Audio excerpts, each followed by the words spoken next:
استهلكت موهبتك بدون فايدة حقيقية؟ طبعا جملت، أذيت نفسي تماما. استهلكت موهبتي لأشياء تدمر الموهبة، أدوار تدمر الموهبة، المجاملات.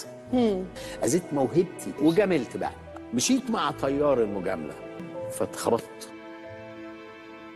عندك نوع من الفن تقول عليه فن حرام؟ الفن اللي يفضح، اللي يبين مساوئ بلدي، اللي يبين شوارع مش نظيفة، بالنسبة لي ده فن حرام.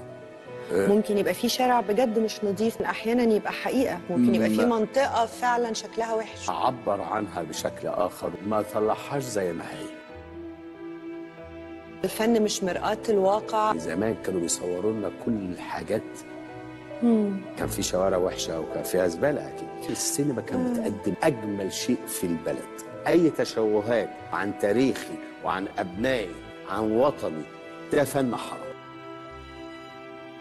دوري أنا كفنان مؤثر أكتر من إمام الجامع. الجهاز اللي في إيد ولادنا ده أصبح قاتل، مشكلة كبيرة، بيأثر أكتر من إمام الجامع. إمام الجامع راجل عظيم وراجل بيشكر.